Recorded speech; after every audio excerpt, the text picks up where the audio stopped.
Ricardo Uribe presenta Despertando los Sentidos, estilo de vida, gastronomía, viajes, vinos y mucho más.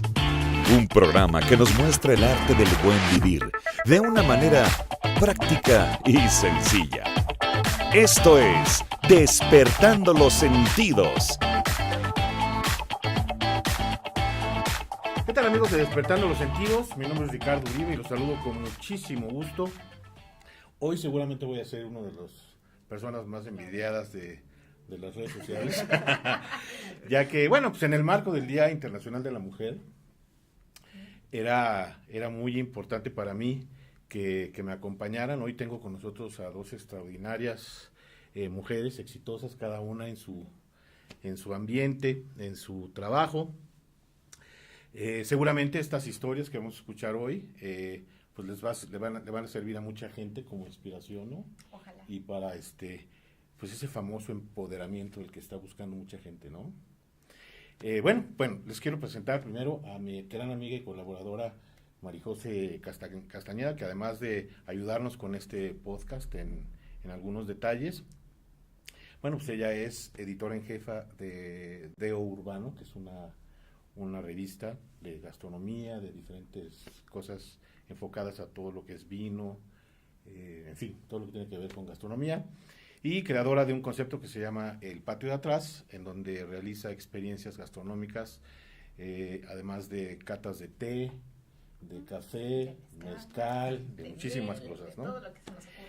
Y también tenemos por acá a mi querida Colibrí Jiménez. Muchísimas gracias por estar con nosotros. Porque además sabemos que eres una persona que anda del tingo al tango siempre viajando y haciendo muchísimas cosas.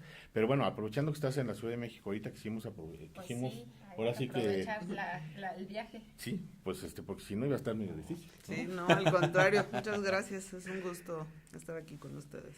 Que además es chef y ya nos va a platicar un poquito de su trayectoria, pues nos viene a presumir y a presentar su bebé, que es un libro que muy pronto va a salir por ahí a la venta, que es una aventura gastronómica. Una aventura gastronómica. Suena padrísimo, Suena ¿no? muy bonito. Que al final seguramente va a ser promete una guía obligatoria para todos aquellos que les gusta la cocina, ¿no? Sí, es correcto.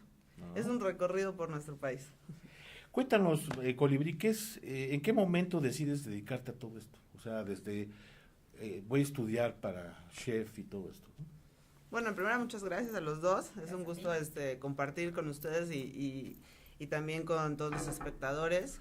Y un honor poder platicarles, ¿no? Un poco de lo que me inspiró. Yo creo que el decidir estudiar gastronomía fue por ser inquieta, ¿no? Creo que la gastronomía es algo que te está involucrado en muchas otras ciencias, ¿no? No es solamente el hecho de cocinar, sino es meterte a la agricultura, meterte a ver los animales, meterte a ver la historia, meterte a ver la cultura.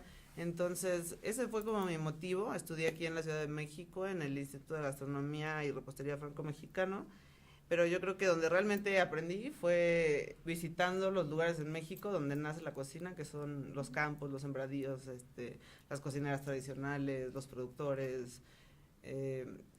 Eso fue lo que más me ha enseñado hasta este momento, y justamente el libro se basa un poco en esta historia, ¿no? De trayectoria de viajes, de conocimiento por México, y definitivamente algo que siempre contesto es por mi amor a México, ¿no? O sea, ¿por qué? Por mi amor a México, ¿no? Y de ahí parte mi amor a la cocina, mi amor a sus ingredientes, mi amor a su cultura, etcétera. Hace ratito, antes de iniciar el programa, estábamos aquí en una pequeña charlita entre amigos y hablábamos de esos viajes y todo esto que organizabas en un momento dado que te llevó a acercarte cada vez más a estos lugares, a la milpa, a la gente que las trabaja, a los productores, y eso de alguna forma influyó en todo esto que hoy haces, ¿no? ¿Por qué no nos cuentas un poquito de eso? Sí, fíjate que en un principio, pues, era un poco romper paradigmas, ¿no? O sea, porque quieras o no, decían, pues yo tenía 22 años, 23 años, decían, ¿cómo te vas a ir tú sola a la sierra, no? ¿Cómo te vas a ir tú a buscar esas cosas? Es peligroso, eres mujer, mejor quédate cocinando, ¿no? Pon un restaurante. Le digo, es que no, yo quiero hacer algo que no esté haciendo nadie, ¿no? O sea, quiero como conjugar todas estas partes de llevar la gastronomía, a veces hay un hashtag que pongo que es Chefs Beyond Cooking, ¿no? Es decir, chefs más allá de solo cocinar, ¿no? Entonces empecé a hacer estos viajes de investigación de campo para diseñar rutas de turismo gastronómico, y eso me llevó también a tener acercamiento y a ver la realidad, una, del campo de México, y dos, de las comunidades, ¿no? Entonces, a veces era algo triste, a veces era algo de gusto, ¿no? Pero creo que sí era importante, como cocinera, como chef, no nada más estar en la cocina, sino salirme un poco de la cocina para buscar realmente qué es lo que conjuga la cocina mexicana, ¿no? Digo, qué diferente, ¿no? Porque generalmente cuando sales pero yo imagino de la carrera o de esta carrera, lo primero que quieres hacer es meterte en una cocina y cocinar, ¿no? O abrir un restaurante o... Sí, normalmente sí es lo que pasa, pero creo que la inquietud mucho también de que yo comparto ahí sí con Colibrí, la inquietud es de dónde nacen, ¿no? De dónde nacen los sabores de México, y de repente te das cuenta que hay todo un país y hay todos un mosaico de sabores y de gente que crea esos sabores, y dices, bueno, ¿y de dónde está saliendo el sabor del chile chipotle, no? El sabor del chile mije, ¿por qué es así, no? Entonces, creo que la labor que has hecho de ir a las comunidades es bien interesante, porque es conocer la raíz de por qué esos sabores son así, ¿no? Y exaltar además el trabajo de la gente que lo hace, ¿no? Y ahí yo te quería preguntar sabemos que estás haciendo mucha labor con alumnos de gastronomía, pero también con niños, justamente como para tratar de llevarles esta conciencia de los alimentos y de dónde salen y de la gente que los produce. ¿Qué nos tocaría a nosotros como sociedad, como mexicanos, hacer para que podamos impulsar, cuidar, conservar estos sabores de México? Algunos que sí conocemos y otros, por ejemplo, que son completamente desconocidos, pero que son parte de las recetas tradicionales, ¿no? Claro, yo creo que, fíjate que es una pregunta muy interesante y la respuesta es un tanto compleja, ¿no? Yo creo que la alimentación en México, como cocineros y todos los que me estén viendo, también es una responsabilidad acercarse a la nutrición, ¿no? Porque lo que ofrecemos, no podemos ofrecer alimentos que no sean de calidad, pero también que sean importantes, sanos, ¿no? Claro. O sea, buscar un equilibrio, ¿no? Tampoco puedes caer en lo extremo, pero uno creo que es algo de educación, ¿no? De como mexicano y como cocinero, ponerte a investigar cuáles son los ingredientes de México, ¿no? Que México, ser chef en México es una bendición, no es lo mismo ser chef en otro país, ¿no? Porque tienes una gran gama de ingredientes que en otros países no lo vas a encontrar. Claro. Uh-huh. Y como responsabilidad conocerlos, ¿no? Saber cuáles son, y también decidir acorde a ello, ¿no? O sea, ver la gama de alimentos que hay. Y creo que la alimentación en México cambia a partir del Tratado de Libre Comercio, que se abren las fronteras, ¿no? Entonces ahí empieza a haber pues llega todo así, otro tipo de comida que genéticamente también el mexicano no está acostumbrado. Claro. Uh-huh. Entonces se hace ese choque, yo creo que por eso se ponen ahorita enfrentamos esos dos grandes retos de salud pública, la diabetes y la obesidad, ¿no? que es un gran problema en México, y tiene mucho que ver con la conciencia de los alimentos, ¿no? Yo creo que uno es conocerlos, apoyarlos, y consumirlos, ¿no? Qué importante es finalmente que alguien que, decide dedicarse a esto de la gastronomía, pues piense, ¿no? Más allá solo de estar con el delantal atrás en una cocina. En un fuego, ¿no? O en un fuego preparando alimentos. Uh-huh. Es crear conciencia, es educar, es investigar, porque tú has hecho mucha labor de investigación, que eso también es muy, muy, muy interesante. Pero bueno, de todo eso, ¿qué les parece si hablamos después del corte? Regresamos.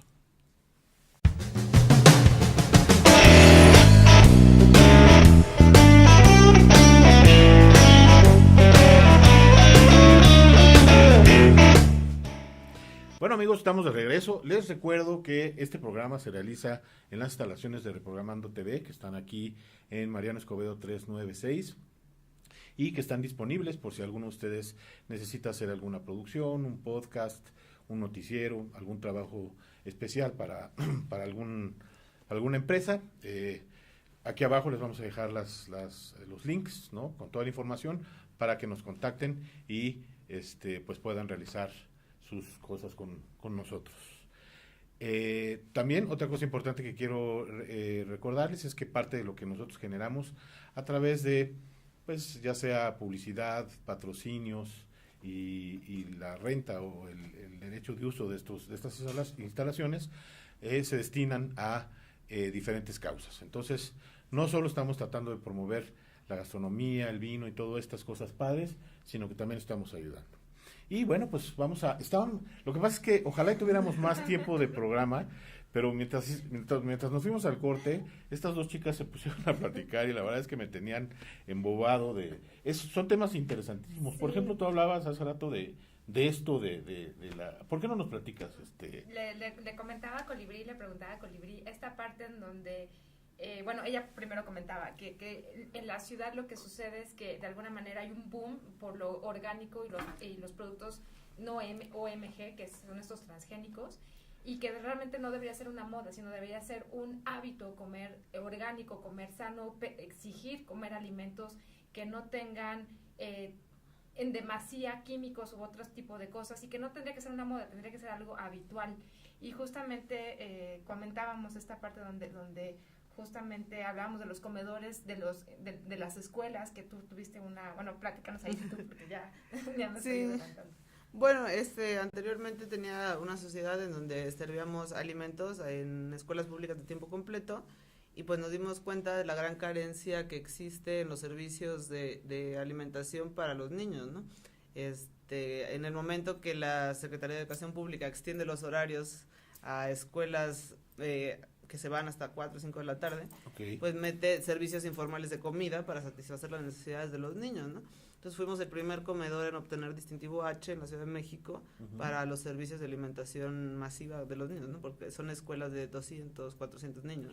Wow. Entonces era un servicio de alimentos saludables, programados con un nutriólogo, pero es lo que platicábamos, ¿no? O sea, no todo era orgánico, no todo era... Sin embargo, sí se buscaba tener una dieta balanceada, porque nos damos cuenta que el niño desde casa no tenía una educación alimentaria, ¿no? O sea, no sabía los grupos de alimentos. Digo, es muy normal, sin embargo, creo que sí es fundamental, y responde un poco también a la otra pregunta que me hacías previamente, tener esta parte de educación de los alimentos, uh-huh, desde casa, ¿no? Desde los padres, y ir transmitiéndola, ¿no? Creo que es algo cultural y algo que se puede ir transmitiendo.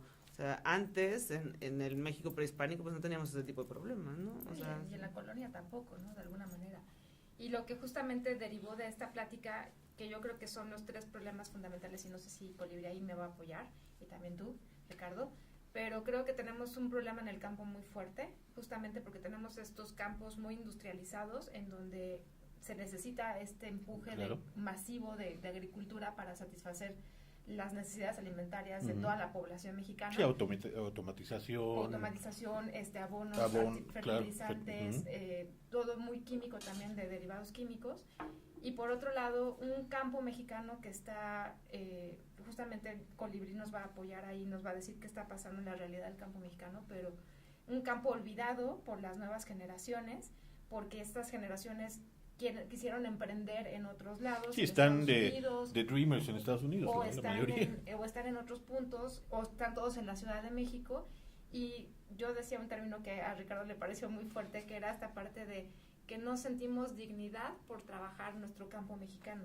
Y entonces, ¿quién está trabajando en nuestro campo mexicano? Sí, bueno, seguramente, como decían hace un momentito en el corte, pues es toda esta gente que pues ya no se fue del país, que son los abuelos, la gente mayor que todavía está trabajando además, ¿no?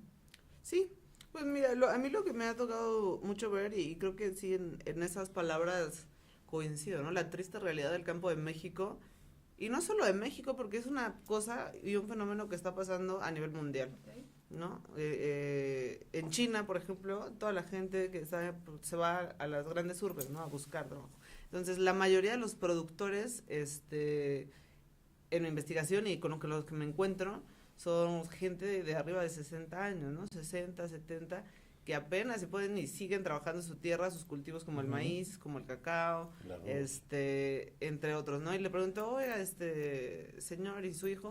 No, pues mi hijo ya se fue, por ejemplo, en la parte de Tabasco, ya se fue a Cancún, ¿no? O sea, se fue a buscar trabajo en la Ribera Maya, en un taxi o en un hotel. Y, oiga, ¿quién va a seguir con su cultivo? No, pues, quién sabe, ¿no? O sea, porque ya mis hijos no. O sea, realmente creo que también el hecho de valorar los ingredientes es valorar las manos de quien lo hace, ¿no? O sea, no como chef puedes saber lo pesado que es estar en una cocina horas trabajando, ¿no? Pero como jornalero también tienes que ver ese punto, ¿no? O sea, cuando entiendes lo que es, por ejemplo, cosechar el cultivo del cacao a 40 grados, con 80% de humedad, 8 horas o más al día para poder sacar esto y vender tu producto, o sea, empiezas a valorar más la riqueza de los ingredientes, ¿no? Por ejemplo, el cultivo de la vainilla, que tristemente está extinguiéndose en México, en Papantla ya casi no hay vainilla, en la zona de Usila y la Chinantla en Oaxaca empiezan proyectos de reforestación de la orquídea, pero lo ves y la gente es mayor, ¿no? O sea, las nuevas generaciones, y creo que tiene mucho que ver con la falta de comercio justo también, ¿no? De oportunidades, o sea, porque si dijeras, bueno, voy a trabajar el campo 8 horas y me va a dar realmente un dinero suficiente para vivir. Sí, bien. es lo que te iba a decir, realmente vale la pena seguir haciendo esto por lo que me pagan, ¿no? Está cañón. Por eso muchas veces la gente dice, no, pues, o sea, yo no voy a trabajar el campo, ¿no? Si voy a ganar 20 pesos al día por trabajar todo el día, pues mejor me dedico o al narcotráfico o al taxi o a otras cosas. Y yo creo que ahí es donde justamente esto que estamos haciendo ahorita, esta forma de transmitir y comunicar estas situaciones también es porque gente interesada habemos en que nuestro campo no desaparezca, que nuestros cultivos no desaparezcan. Entonces creo que si hay alguien allá afuera que quiera patrocinar tierras para que claro, creo que es justamente la unión es lo que va a hacer que podamos salir adelante. No sé, yo creo que esa sería la solución. No sé tú desde dónde. Hay una pregunta que yo quería hacerte, Colibrí. Cuando estás en la escuela, generalmente no te enseñan de dónde vienen los alimentos, ¿no? Sí, no. O sea, yo creo que es importantísimo, ¿no? Incluir en los temarios de estas escuelas de gastronomía todo este tipo de del origen. Pues cuál es el origen de las cosas, ¿no? De dónde viene, quién la trabaja, y que los muchachos lo vivan. Yo creo que van a tener un panorama totalmente diferente cuando salgan de la carrera si lograran estas escuelas hacer ese tipo de cosas, ¿no? Sí, yo creo que en su mayoría las escuelas están basadas en la técnica francesa, ¿no? Entonces, como que meten mucha técnica francesa y digo, no está mal, está bien, pero creo que sí debería ser muchísimo más incluyente la gastronomía mexicana.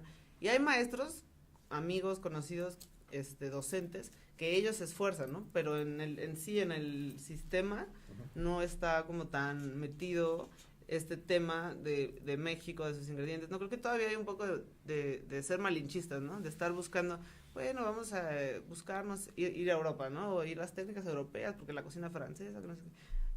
Y a mis alumnos siempre les digo, está bien, ¿no? Si te quieres ir a Italia, vete a Francia, pero primero conoce tu gastronomía. O sea, no te vas a ir a Francia y no te van a contratar para hacer cocina francesa. Claro. ¿No? O sea, sí, claro. O sea, cuando te das cuenta lo que vale tu cocina Además, en el mundo. Además, lo que podrías llevarles a ellos, ¿no?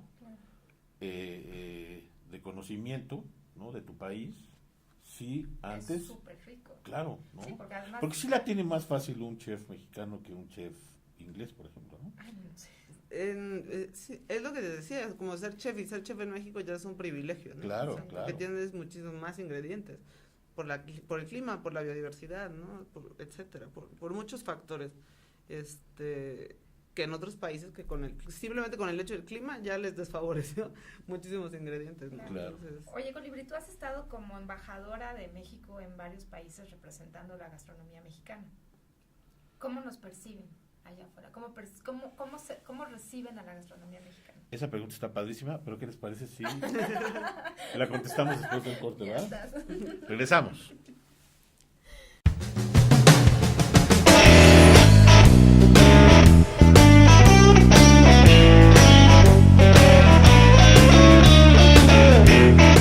Bueno, amigos, pues estamos de regreso. Y la verdad es que esto está increíble, es una charla padrísima. Qué bueno que logramos reunirnos y acomodar las agendas para podernos ver, ¿no? Seguramente vas a tener que regresar en algún momento porque Sí. nos va a hacer quedaron temas. nos va a hacer falta tiempo para seguir platicando de todas estas cosas. Pero bueno, vamos a retomar la pregunta de la que está padrísima, ¿no? O sea, Sí. ¿cómo es que nos percibe la gente, tú que has estado representando a México en diferentes lugares? Yo creo que, bueno, en primera ha sido un gusto, ¿no? Poder lograr y concretar, ir y llevar a otros países, ¿no? Creo que también la vida ha sido muy buena conmigo. He sido luchadora y afortunada en poder tener éxito con eso. Muchas veces se sorprenden, ¿no? O sea, porque está muy metido el Tex-Mex en la cabeza internacional, ¿no? Entonces, como, bueno, esto es real, la cocina mexicana es un burrito, ¿no? La cocina mexicana...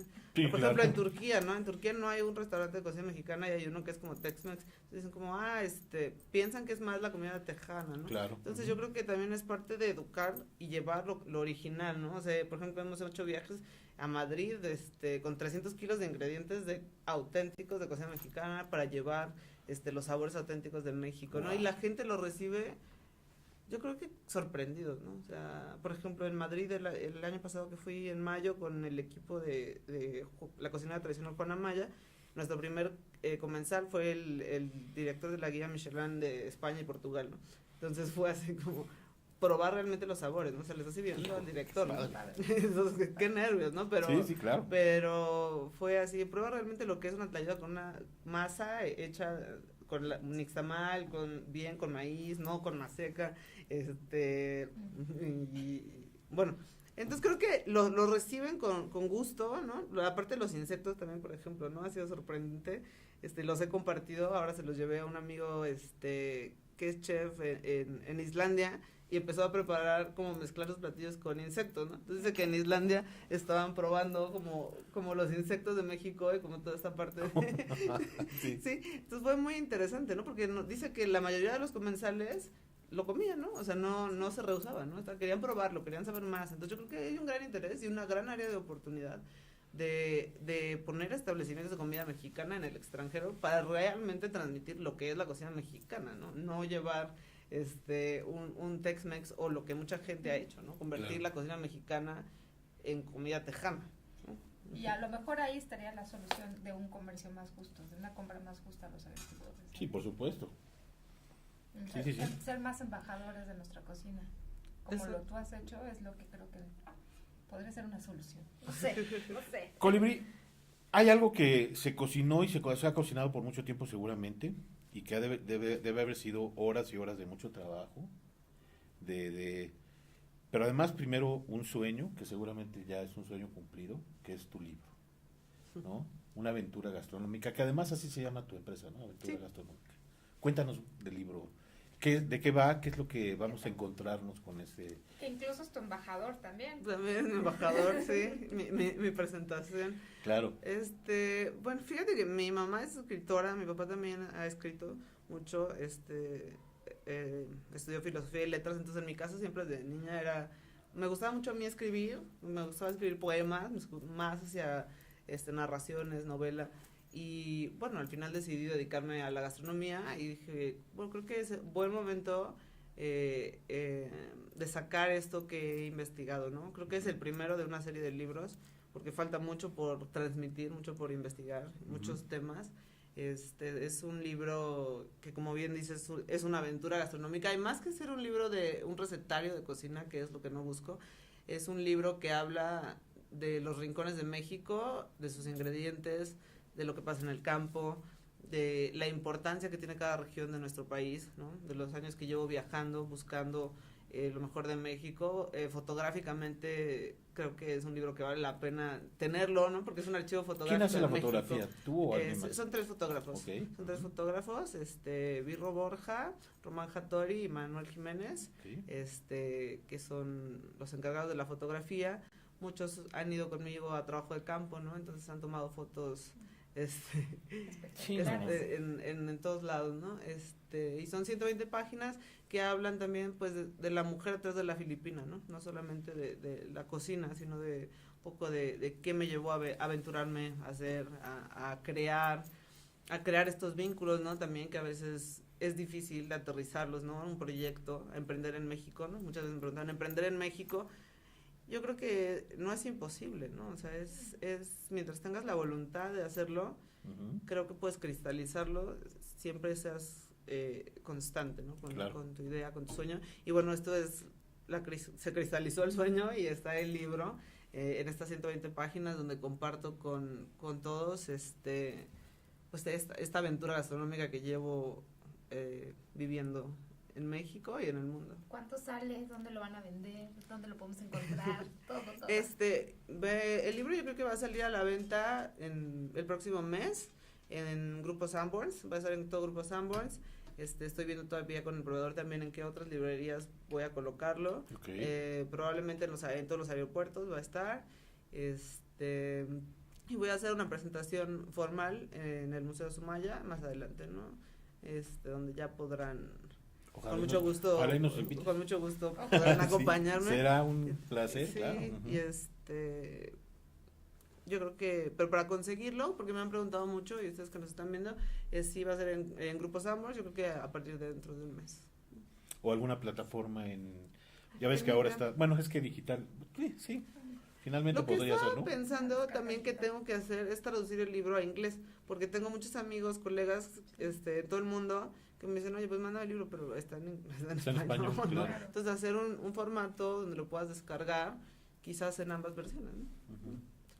Oye, Colibrí, aprovechando que estás acá, yo digo, seguramente este podcast le va a dejar mucho a mucha gente, partiendo de lo que decía yo al principio de esta pues sueño, empoderamiento de las mujeres, ¿no? Y del papel que están jugando actualmente en este mundo de la gastronomía, ¿no? Del vino, hablábamos de Fabiola hace ratito, de sus proyectos. ¿Tú qué le dirías a la juventud que se está dedicando o que está empezando o quiere dedicarse a esto para que consiga su sueño? Yo creo que hay que ir más allá siempre, ¿no? O sea, no darte por vencido, ¿no? Yo me acuerdo que al principio me decían, bueno, pues si eres buena cocinando, ¿por qué no te regresas y cocinas, no? Y pones un restaurante y ya. Pones un restaurante y ya, y déjate de estar viajando y haciendo cosas. Digo, bueno, pues también podría hacer eso, pero yo no quiero eso, ¿no? O sea, creo que lo que primero es darse cuenta de qué quieres, ¿no? O sea, hacia dónde quieres ir. 2, no darte por vencido, porque muchas veces no lo vas a lograr a la primera, ¿no? La mayoría, ¿no? O sea, la mayoría de las veces va a ser, no, hay que volver a intentarlo, no ser perseverante. Creo que tener una pasión por lo que quieres, saber qué es lo que quieres y ser perseverante con eso, ¿no? Y yo creo que esa es la consecuencia de, ¿no? Claro. Y siempre una de mis filosofías es el éxito está en el camino, no en el éxito como tal, ¿no? O sea, todo lo que yo he aprendido, el éxito no es el libro, ¿no? Sino el éxito, por ejemplo, es todo lo que me ha llevado claro. en el camino, ¿no? Entonces, disfrutar cada etapa, ¿no? También, pero no dejar tu sueño, ¿no? Siempre es lo que le decía a mis alumnos mucho, ¿no? Apasionense por algo, que es si quieren poner una panadería, bueno, pero apasionense por la panadería, ¿no?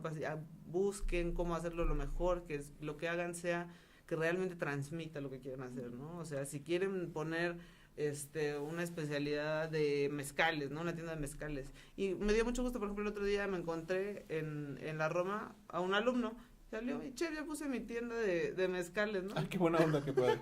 Dice, yo no me acordaba de él, ¿no? Pero me acuerdo que me dio una conferencia, no sé cuándo, no sé qué. Dice, mire, ahora yo tengo mi tienda, ¿no? Wow, qué padre. Entonces, qué padre. me dio mucho gusto, ¿no? ¿Tú crees que falta pasión en esos alumnos? Yo creo que sí falta mucha pasión en la sociedad de los alumnos. Claro. Y en mucha gente, ¿no? De hacer las cosas, ¿no? Como esa ímpetu, esa de querer ir más allá, ¿no? O sea, porque a mí me pasa, ¿no? A veces lo ven como desde otro punto, ¿no? Así, y ya se fue usted a no sé dónde, y se fue y tal, y tal, y tal. Pero yo creo que lo que me ha llevado a eso es el ímpetu de no parar, ¿no? De querer seguir haciendo, de buscar alianzas. Bueno, si no tienes dinero, busca un proyecto de emprendedor. Si no, o sea, no todo es, seguro porque tiene dinero, ¿no? O sea, al principio yo empecé en ceros, ¿no? O sea, entonces fue a crear una empresa desde ceros, bajar proyectos, o sea, meterte al instituto de emprendedor, buscar opciones, buscar proyectos. Siempre hay formas, ¿no? O sea, claro. Pero no te tienes que dar por vencido, ¿no? Entonces creo que esa parte de buscar, ¿no? De la ansiedad, de tener pasión, de buscar. Es que mucha gente dice, no, bueno, voy a salir de la carrera pero no tengo dinero. Hay muchos proyectos que pueden apoyarte, hay muchas dependencias, etcétera, etcétera, ¿no? Que ese fue uno de mis casos, ¿no? O sea, claro. Y ver siempre la sustentabilidad, ¿no? O sea, no ser solamente un proyecto que envuelva lo que tú quieres como persona nada más, ¿no? Siempre ser incluyente con la sociedad, con los campesinos, con la gente que está trabajando alrededor, con los niños, todo eso ayuda a que sea un proyecto más sustentable, ¿no? Claro. Wow, pues el tiempo voló. Voló. Se nos acabó. Colibrí, la gente cómo te puede contactar, cómo te puede seguir? Me pueden contactar, tengo mi página de Facebook, Chef Colibrí Jiménez, Instagram Colibrí Jiménez, y la página web de aventuragastronómica.com.mx. Marijo, ¿a ti? A mí como www.deurbano.mx, ahí tienen un montón de artículos también con esta misma inquietud de cultivar cultura y demás. Facebook igual estamos como De Urbano, en el fanpage, y De Urbano Boletín Enogastronómico como no fanpage, como perfil. Muy bien, bueno, nosotros ya saben, nos pueden, síganos en nuestras redes sociales como Ricardo Uribe, como Reprogramando TV o Despertando los Sentidos. Aquí abajo les vamos a dejar todos esos links para igual las redes sociales de Colibrí para que la puedan seguir. Si les gustó este video, suscríbanse, denle like, compartan y bueno, ayúdenos a hacer de esta una gran comunidad. Muchísimas gracias y nos vemos en la próxima. Gracias. Gracias. Gracias, Colibrí. Bye.